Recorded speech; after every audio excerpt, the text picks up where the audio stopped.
हे हाय। Hello दोस्तों, मेरा नाम है कृष्णा और स्वागत है आपका हमारे यूट्यूब चैनल देसी कोडर में। यहाँ आपको कॉम्पिटिटिव प्रोग्रामिंग रिलेटेड क्वेश्चन बहुत ही आसान भाषा में फन के साथ सिखाए जाएंगे। तो वीडियो के अंत तक बने रहें। तो अब शुरू करते हैं।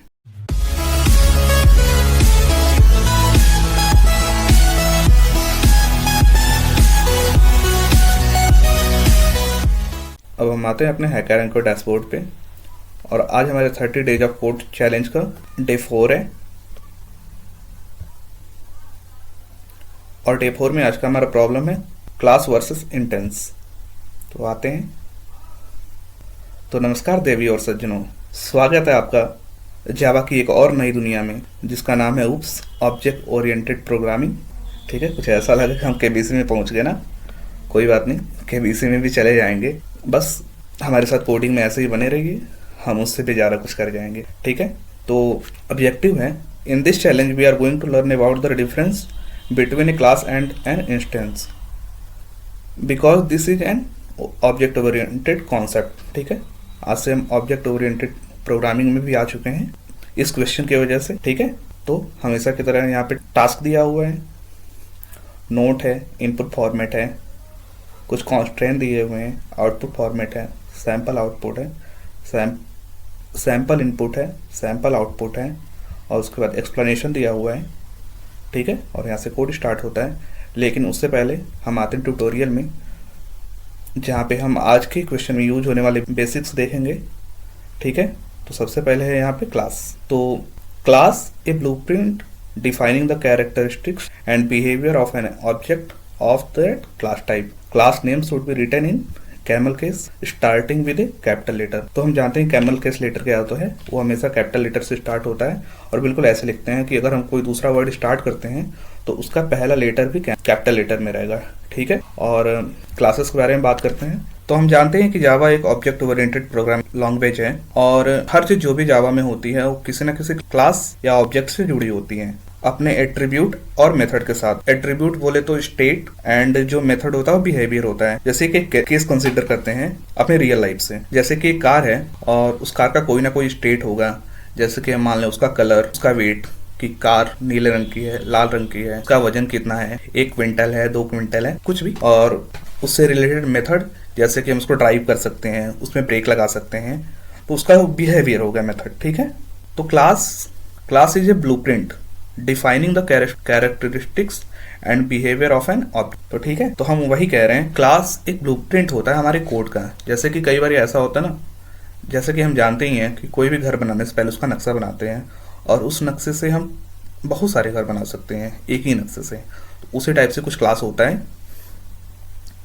ठीक है, और हमारे जावा में किसी भी प्रोग्राम में क्लास हम बहुत सारे बना सकते हैं, लेकिन पब्लिक क्लास केवल एक ही हो सकती है। ठीक है, उसके बाद कुछ ऐसा सिंटैक्स होता है क्लास का, क्लास माई क्लास और पैरेंथेसिस लगा होता है, उसके बाद हम कोड लिखते हैं। ठीक है, each class has 2 types of variable, class variable and instance variable. तो class variable point to the same static variable across the instance of a class and instance variable have distinct value of that vary from instance to instance। तो हमारे जावा की class में 2 type के variable होते हैं, class variable और एक intense variable. जो क्लास वेरिएबल होता है वो अपने क्लास में ऑब्जेक्ट को पॉइंट करता है, और जो इंटेंस वेरिएबल होता है वो instance to instance, object to object vary करता है। ठीक है, अब आते हैं क्लास कंस्ट्रक्टर में। तो हम क्लास कंस्ट्रक्टर देखने से पहले मेथड को देखते हैं एक बारी। ठीक है, a sort of named procedure associated with A class that perform a pre defined action. तो जैसा कि हम पढ़ पा रहे हैं, थर्ड एक ब्लॉक ही होता है, वो तभी काम करता है जब इसको कॉल किया जाता है, और एक हमेशा क्लास से रिलेटेड होता है और इसमें कुछ प्री डिफाइंड एक्शन या बिहेवियर लिखे होते हैं जो परफॉर्म करता है। इसमें रिटर्न टाइप होता है जो या तो डेटा टाइप देगा या तो वाइड देगा। Wide means 0। ठीक है, अगर हमें कोई वैल्यू रिटर्न नहीं करानी है तो हम वहाँ पर वाइड का प्रयोग करते हैं। ठीक है, इसमें या तो हम कोई पैरामीटर ना डालें या तो कुछ पैरामीटर भी डाल सकते हैं, और इसमें जितने चाहे उतने पैरामीटर डाल सकते हैं। तो ऐसा कुछ सिंटैक्स है रिटर्न टाइप, एंड मेथड का नाम हम कुछ लिख देते हैं, उसके बाद उसमें पैरामीटर डालते हैं जो किसी भी टाइप का होता है, इन टाइप का, फ्लोट, डबल या कुछ भी किसी भी टाइप का, उसके बाद उसको रिटर्न, तो हमें उसकी वैल्यू मिल जाती है। ठीक है, और अगर हमें कोई वैल्यू रिटर्न नहीं करनी है तो हम वहाँ पे वाइड पैरामीटर यूज करेंगे। ठीक है, तो लिखा है most classes with have method called getter and setter that get return to set the value of its instant variable standard getter setter syntax. तो यहाँ पे गेटर सेटर का सिंटैक्स है। बहुत सारे मेथड ऐसे होते हैं कि तो यहाँ पे हम अपने पैरामीटर के वैल्यू को सेट कर सकते हैं सेट इंस्टेंस वेरिएबल के थ्रू, और उसको हम फिर से गेट कर सकते हैं, उसको हम वापस पा भी सकते हैं गेट इंस्टेंस वेरिएबल के थ्रू। ठीक है, उसके बाद हम देखते हैं parameter, a parenthetically variable in a function और कॉन्स्ट्रक्टर डिक्लेरेशन। तो हम देखते हैं कि जब भी कोई वेरिएबल अगर हम उसमें कुछ वैल्यू पास करते हैं, जैसे यहाँ पे दिया इंट वैल्यू और यहाँ पे लिखा हुआ मेथड का नाम है और उसके बाद इंट एक्स लिखा हुआ है, तो जो इंट एक्स होता है यही पैरामीटर होता है। हम पैरामीटर चाहे जितने भी टाइप के दे सकते हैं, बहुत सारे दे सकते हैं। ठीक है, अब आते हैं आर्गुमेंट पे। The actual value of the parameter, अब किसी भी मेथड में जो भी पैरामीटर हम पास करते हैं उसकी कोई ना कोई वैल्यू होती है, और जो वैल्यू होती है वही उसका आर्गुमेंट होता है। न्यूमेरिकल वैल्यू या स्ट्रिंग है तो स्ट्रिंग टाइप के वैल्यू कोई भी होता है। ठीक है, तो अब आते हैं अपने कंस्ट्रक्टर पे। तो जैसा कि मैंने बताया कि क्लास में हम ऑब्जेक्ट डिफाइन करते हैं और ऑब्जेक्ट के कुछ ना कुछ बिहेवियर होते हैं जो मेथड में डिफाइन करते हैं। ओके, अब आते हैं हम अपने क्लास कंस्ट्रक्टर में। तो create an instance of A class. तो कंस्ट्रक्ट ज़्यादा कुछ होता नहीं है, तो कंस्ट्रक्टर एक स्पेशल टाइप का मेथड ही है जो क्लास से रिलेटेड होता है। हम मेथड में कोई भी ऑब्जेक्ट होता है तो उसे इनिशियलाइज नहीं करते हैं, लेकिन हम कंस्ट्रक्टर में किसी भी ऑब्जेक्ट को इनिशियलाइज भी कर सकते हैं और उसको कोई ना कोई वैल्यू भी दे सकते हैं। ठीक है, तो एक क्लास कैन हैव वन और more constructor that will different version of the same type of object. कि किसी भी क्लास के पास एक या एक से अधिक कंस्ट्रक्टर हो सकते हैं जो किसी भी सेम टाइप के ऑब्जेक्ट को अलग अलग वर्जन हो सकते हैं। जैसे क्योंकि अगर कोई कार है, कार टाइप का ऑब्जेक्ट है, तो हम उसे अलग अलग टाइप से कंस्ट्रक्ट कर सकते हैं। जैसे कि हमें रेड कलर की कार चाहिए, उसके 4 पहिए होने चाहिए, उसमें 7 सीट होनी चाहिए, और एक दूसरी कार होगी जिसका कलर ब्लू होगा, जिसके 4 पहिए होंगे, जिसका जो शीशे होंगे वो ब्लैक होंगे, तो हम पहले से इनिशियलाइज कर सकते हैं। ठीक है, तो एक constructor with no parameter is called default constructor. तो जिस भी कंस्ट्रक्टर में हम कंस्ट्रक्टर में पैरामीटर पास कर सकते हैं, तो जिस भी कंस्ट्रक्टर में अगर पैरामीटर ना हो तो उसे हम डिफॉल्ट कंस्ट्रक्टर कहते हैं। किसी भी कंस्ट्रक्टर में एक या एक से अधिक पैरामीटर हम पास कर सकते हैं, जिसे हम पैरामीटराइज्ड कंस्ट्रक्टर कहते हैं। बहुत सारी प्रोग्रामिंग लैंग्वेज मल्टीपल कंस्ट्रक्टर का सपोर्ट देती हैं, जिसमें हम अलग अलग डिफरेंट टाइप का पैरामीटर पास कर सकते हैं, जिसे ओवरलोडेड कंस्ट्रक्टर कहते हैं। ठीक है, अब यहाँ पे एक कोड दिया हुआ है जिसमें दिखाया गया कि हमारे क्लास, कंस्ट्रक्टर और मेथड ओवरलोडिंग ये सारी चीज़ काम कैसे करती है। तो यहाँ पे डॉग नाम का क्लास बनाया हुआ है पहले, ठीक है, और एक स्टैटिक स्ट्रिंग अननेम्ड नाम से एक वेरिएबल भी डिक्लेयर किया गया है। यहाँ पे स्टैटिक वर्ड यूज हुआ है। तो हम आने वाले लेक्चर्स में स्टैटिक, पब्लिक, प्राइवेट, फाइनल इन सारे कीवर्ड को देखेंगे, ये सब काम कैसे करते हैं। तो उसके बाद एक इंस्टेंस वेरिएबल भी लिया गया है जो इन टाइप का वेट है और स्ट्रिंग टाइप में नेम है, और एक स्ट्रिंग फिर से यूज हुआ है कोड का कलर बताने के लिए। ठीक है, तो फिर से एक कंस्ट्रक्टर बनाते हैं और इसमें कुछ वैल्यू पास करते हैं। जैसे जो वेट होगा जो यहाँ से क्लास से लिया जाएगा उसका 0 होगा, डॉग का वेट, उसका नेम अननेम्ड होगा, उसका कोई नाम नहीं होगा, और जो कलर है उसके जगह हम नन प्रिंट करेंगे। ठीक है, तो जैसा मैंने बताया था कि हम कंस्ट्रक्टर में कुछ पैरामीटर भी पास कर सकते हैं। तो यहाँ पे डॉग नाम का जो कंस्ट्रक्टर बना हुआ है इस पर हम पैरामीटर पास करते हैं। इसमें इंट है, उसमें वेट पास करेंगे, जो स्ट्रिंग है उसमें कलर पास करेंगे, तो इसे पैरामीटराइज्ड कंस्ट्रक्टर बोलेंगे। फिर यहाँ पे हम उस वेरिएबल को इनिशियलाइज भी कर देंगे और कुछ वैल्यू भी असाइन कर देंगे। तो जो वेट होगा उसमें वेट असाइन कर देंगे जो केवल इन टाइप का होगा, ना कि कोई और टाइप। ठीक है, उसके बाद जो नेम होगा वो स्ट्रिंग टाइप का होगा, वो नेम होगा वो अननेम्ड पहले से ही है। उसके बाद जो कोड का कलर होगा वो केवल स्ट्रिंग टाइप का हो सकता है और किसी भी टाइप का नहीं, क्योंकि हमने पैरामीटर पहले से ही पास कर दिया है। ठीक है, उसके बाद अब एक कॉन्सेप्ट में हमने पढ़ा था ओवरलोडेड पैरामीटराइज्ड कंस्ट्रक्टर। तो यहाँ पे जैसा मैंने बताया था कि हम सेम टाइप का डेटा टाइप यूज कर सकते हैं, लेकिन उस कंस्ट्रक्टर की वैल्यू अलग अलग होगी, उसके नाम अलग अलग होंगे। ठीक है, तो यहाँ पे बस फिर से वेरिएबल डिफाइन करते हैं। तो जहाँ पे जो वेट होगा वो 0 होगा, पहले से इनिशियलाइज है। उसके बाद जो नेम होगा वो डॉग नेम होगा, वो अलग टाइप का स्ट्रिंग होगा, और जो कोड कलर होगा जो स्ट्रिंग है वो भी एक अलग टाइप का होगा। ठीक है, तो बस अब आते हैं अपनी प्रैक्टिस चैलेंज पे, क्लास वर्सेस इंस्टेंस। तो आज का हमारा टास्क है write a person class with an instance variable as.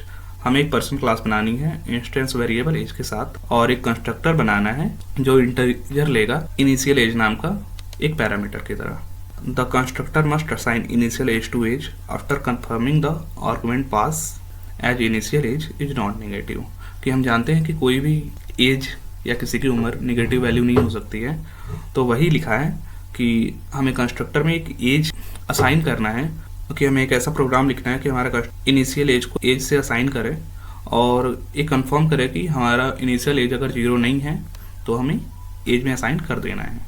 ठीक है, और अगर कोई नेगेटिव वैल्यू पास होती है इनिशियल एज में तो हमारा कंस्ट्रक्टर हमारे एज को 0 पे सेट करेगा और उसे प्रिंट करे कि age is not valid, setting age to go. ठीक है, और इसके साथ हमें कुछ इंस्टेंस मेथड भी फॉलो करने हैं। ठीक है, पहला है कि year passes should increase the age instance variable by 1, कि अगर जैसे जैसे साल बीतेंगे वैसे वैसे हमारे एज में 1 का एडिशन होगा जैसे जैसे एज बढ़ेगा। और एक दूसरा भी मेथड है जिसमें एम आई ओल्ड नाम का मेथड बनाएंगे, जिसमें कुछ कंडीशन भी लिखी हुई है कि अगर एज हमारी 13 से कम होती है तो हमें यंग प्रिंट करना है, और अगर एज 13 से ज़्यादा और एज 18 से कम होती है तो हमें प्रिंट करना है यू आर ए टीनेजर, और इसके अलावा जो भी केसेस होंगे उसके लिए यू आर ओल्ड प्रिंट करना है। ठीक है, तो कुछ नोट भी दिया गया है कि डू नॉट रिमूव और alter the code in editor. तो हमें कुछ एडिटर में पहले से कोड प्रोवाइडेड होगा तो हमें उसे कुछ भी छेड़छाड़ नहीं करनी उस। ठीक है, तो हमारा इनपुट फॉर्मेट कुछ ऐसा है। ठीक है, जो पहले से एडिटर में दिया रहेगा, जिसमें से पहले कुछ टेस्ट केसेज होंगे जो टी से डिनोटेड होंगे। ठीक है, और उसके बाद हम पर्सन की एज डालेंगे। ठीक है, तो हमारे यहाँ पे टोटल 4 टेस्ट केस हो जाएंगे और जो हमारी एज होगी वो -5 और 30 के बीच में होनी चाहिए। ठीक है, और यहाँ पे आउटपुट फॉर्मेट है। ठीक है, ओके, यहाँ पे दिया हुआ है आउटपुट फॉर्मेट में कि each test case will print 2 और 3 लाइन, जैसा हम इनिशियल एज के बारे में डालेंगे। ठीक है, उसके बाद यहाँ पे सैम्पल इनपुट दिया हुआ है 4, -1, 10, 16, 18, और सैम्पल आउटपुट इसके हिसाब से दिया हुआ है कि जैसा होना चाहिए। ठीक है, यहाँ पे एक्सप्लेनेशन दिया हुआ है कि हमारा टेस्ट केस काम कैसे करेगा सारा। ठीक है, तो बस अब आते हैं अपने कोड पे। ओके, तो हमारा कोड कुछ ऐसा दिख रहा है। यहाँ पे एक पब्लिक क्लास बनाई हुई पर्सन नाम की, यहाँ पे एक प्राइवेट एंटिटी है एज नाम का, उसके बाद एक पब्लिक पर्सन बनाया हुआ है, एक कंस्ट्रक्टर बनाया हुआ है जिसमें से पहले से ही एक इनिशियल एज नाम का पैरामीटर पास किया हुआ जो इन टाइप का है। उसके बाद 2 मेथड हैं, एक public void am I old, उसके बाद इसके साथ कुछ प्रिंट करना होगा, और नेक्स्ट है एक पब्लिक वाइड ईयर पासिस, इसके साथ पे जो कुछ कंडीशन है उसको प्रिंट करने के लिए। ठीक है, उसके बाद हम आते हैं पब्लिक स्टैटिक वाइड मेन में, जहाँ से हमारा मेन मेथड स्टार्ट होता है। ठीक है, उसके बाद यहाँ से पहले से सब कई सारी चीज़ें दी हुई हैं जिसको हमें कुछ करना नहीं है। तो ठीक है, वापस आते हैं अपने कोड में और शुरू करते हैं अपना कोड लिखना। ठीक है, तो इनिशियल एज में हमारी कंडीशन दी हुई है कि अगर हमारी इनिशियल एज 0 से अधिक होती है तो हमें एज को इनिशियल एज में इनिशियलाइज कर देना है, और अगर नहीं होती है तो हमें उसको 0 पे असाइन करना और प्रिंट करना है age is not valid, setting to go. तो बस हमें इफ ब्लॉक का यूज करना पड़ेगा, काफ़ी आसान होने वाला है। तो बस शुरू करते अपना कोड लिखना और साथ में टास्क भी देखते रहेंगे। और जैसे कि यहाँ पे लिखा ही है कि अगर हमारा इनिशियल एज पहले से पैरामीटर दिया हुआ है, अगर वो 0 से बड़ा होगा तो हमें एज को इनिशियल एज से इनिशियलाइज कर देना है, और अगर एज नेगेटिव वैल्यू होगा हमें प्रिंट करना है age is not valid, setting age to 0। ठीक है, लिखते हैं अपना कोड। ठीक है, if initial age is greater than 0, अगर हमारा इनिशियल एज 0 होगा तो हमें एज को इनिशियल एज में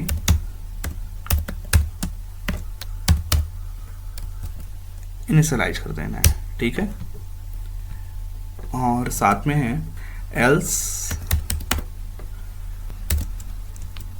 अगर वो नेगेटिव वैल्यू है तो हमें एज को 0 पे सेट कर देना है, और हमें प्रिंट करना है साथ में ही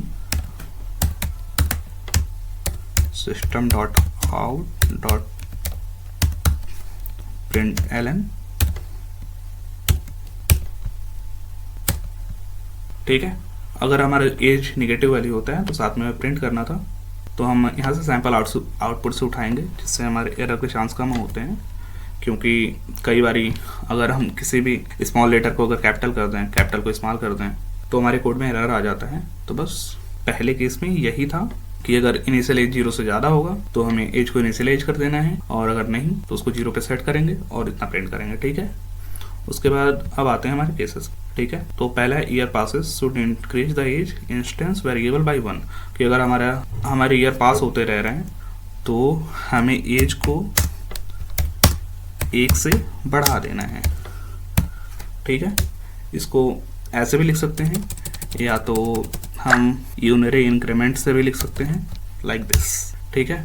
अब आते हैं अपनी कंडीशन वाली स्टेटमेंट पे, एम आई ओल्ड। इस मेथड में आते हैं, okay, if age is less than 13 then print you are young, ठीक है। तो लिखते हैं if age is less than 13 then print, इसका क्लोजिंग ब्रैकेट भी साथ में लगा देते हैं, नहीं तो फिर एरर आ जाएगा।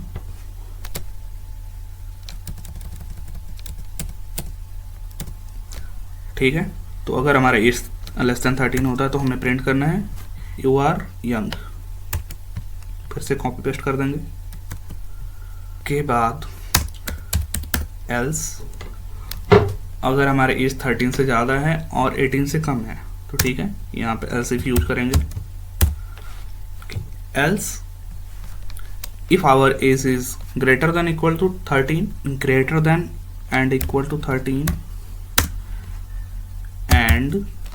एंड लॉजिकल ऑपरेटर का यूज करेंगे, ठीक है। And age is less than 18,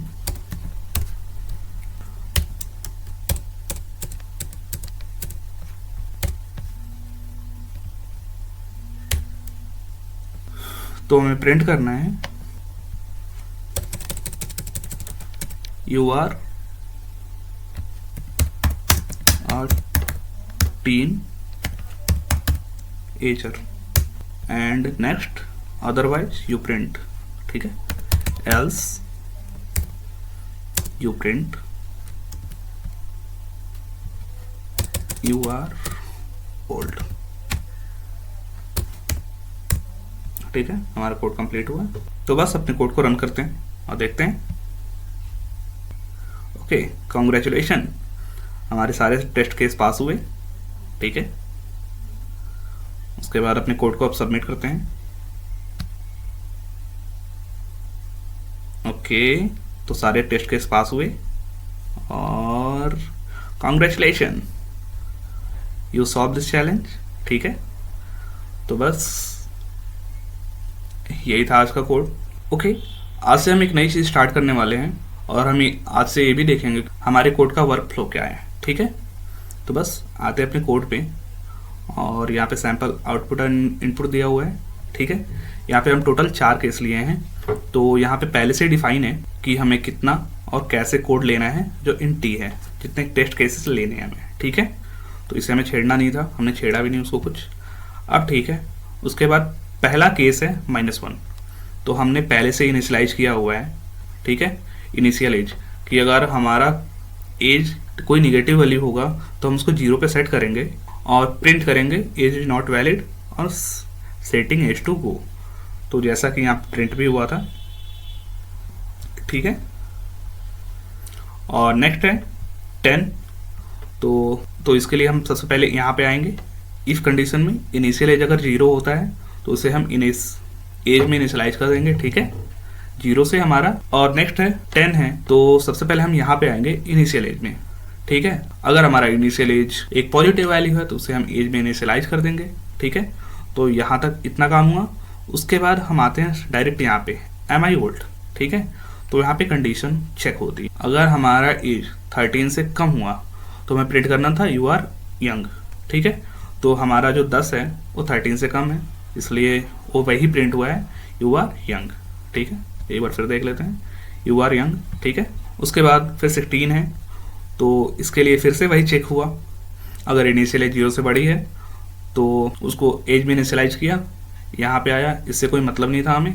उसके बाद डायरेक्ट हमारा कोड यहाँ पे आया, इफ़ में आया, तो ये केस, तो if age is less than 13, इस कंडीशन को फुलफिल नहीं किया तो हमारे फिर नेक्स्ट केस में आए, अगर हमारा एज 13 या 13 से ज़्यादा है और 18 से कम है तो फिर हमें प्रिंट करना था यू आर ए टीनेजर, बस वो हमारा प्रिंट हो गया। ठीक है, नेक्स्ट है 18, अगर हमारा कोड, बस सेम चीज़ यही फिर से एक बार चेक हुई, अगर इनिशियल एज हमारे 0 से ज़्यादा है तो उसके बाद हम सीधे अपने कोड में आएंगे और हमारी सारे टेस्ट केसेस चेक होंगे। अगर हमारा टेस्ट केस, हमारा एज 13 से कम है तो इसको प्रिंट करना था, जो यहाँ पे कंडीशन फुलफिल नहीं हुई। फिर नेक्स्ट केस में आएंगे तो यहाँ पे एज हमारा 13 से ज़्यादा और 18 से कम है, लेकिन हमारा एज 18 है तो हम फिर नेक्स्ट केस में आए, तो ठीक है। उसके बाद हमारा नेक्स्ट केस फुलफिल होता है तो हमें प्रिंट करके दे दिया यू आर ओल्ड। ठीक है, तो ठीक है, आज का कोड हम यहीं पे समाप्त करते हैं। और हाँ, कल के लेक्चर में एक गलती हो गई थी मेरे से, मैंने एक गलत प्रोनाउंसिएशन किया था, वो लिखा था वियर्ड, लेकिन मैं उसको बार बार वायर्ड पढ़ रहा था, तो इसके लिए सॉरी। तो बस आज की क्लास यहीं पे समाप्त करते हैं। अगर आपको हमारी वीडियो अच्छी लगी हो तो हमारे चैनल देसी कोडर को सब्सक्राइब करें और हमारी वीडियो को लाइक करें, और अपने दोस्तों जो कोडिंग सीखना चाहते हैं या जिनको बहुत ही इच्छा है कोडिंग सीखने की, कॉम्पिटिटिव प्रोग्रामिंग करने की, उनके बीच में ज़्यादा से ज़्यादा शेयर करें। अगर आपको हमारे वीडियो से रिलेटेड कोई सुझाव हो तो हमारे कमेंट बॉक्स में जरूर शेयर करें। फिर मिलते हैं नेक्स्ट वीडियो में एक नई प्रॉब्लम के साथ और एक नई मस्ती के साथ। तब तक के लिए bye, keep learning, keep coding. धन्यवाद।